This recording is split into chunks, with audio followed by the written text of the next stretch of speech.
First became interested in archaeology because my secondary school offered classics, and so we learned a lot about archaeology then. Well, when I was still in school and I was looking for uni courses, when I was looking into going to uni, I found that York University did, I was looking into going to science degrees, but York University had a bioarchaeology degree, and so I looked more into it, and then over the summer I went to a community dig and it was really interesting. So. What I found most interesting about this job is how I get to travel about a lot to all different sites, meet loads of different people and come across loads of different archaeology, because Lincolnshire has a very diverse range of archaeology, and so I've come from Roman sites to Neolithic sites, so I've found flint arrowheads from caveman times and pots from Roman times and all the way up to Victorian, so yeah, it's been very interesting. The thing I found the most interesting about it was probably the sort of things you can find while you're on site. You know, like with different bits of pot or bone or anything. I think probably the strangest thing I've had to do during the placement is once we were working on a site and we dug up what we thought was a Roman well, but we weren't sure. It was made out of wicker, little wicker straws.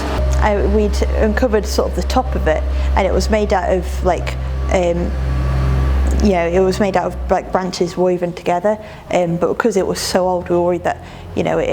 it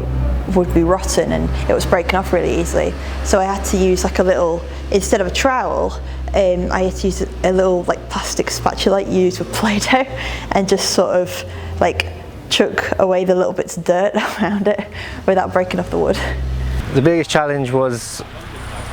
accustoming myself to work through any sort of weather, so particularly harsh winter kind of during December time, so it was very wet,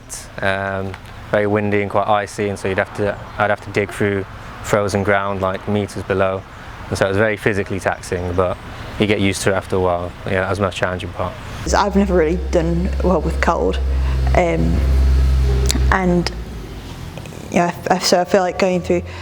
working through the winter was probably the hardest part, just because when you're digging it's fine because you're warming yourself up, but having to record and having to feel your fingers get all like hurting from the cold, that was really difficult. What I like most about the HEL project is very well coordinated, and there were lots of different opportunities for me to learn and go on different courses, and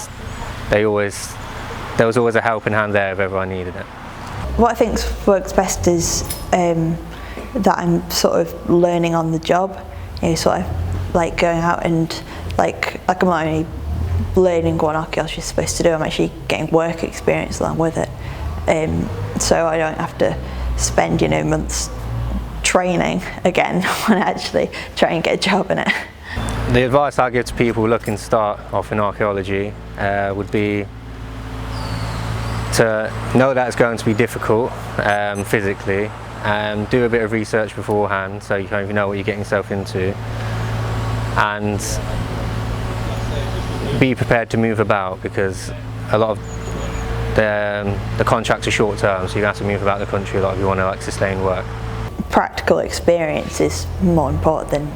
than all, because you can get whatever education you can from textbooks and stuff, but it's usually a lot different. That's usually learning about it's a lot different to actually going out and doing it. So I just be prepared that for it being more difficult than you think it's going to be. After my placement, I'll be continuing on with Archaeological Project Services, where I'm having a traineeship now because they've extended my contract till December, so that's what I'll be doing in the immediate future. I'm going to be going to uni next to study a Bachelor of Science Archaeology.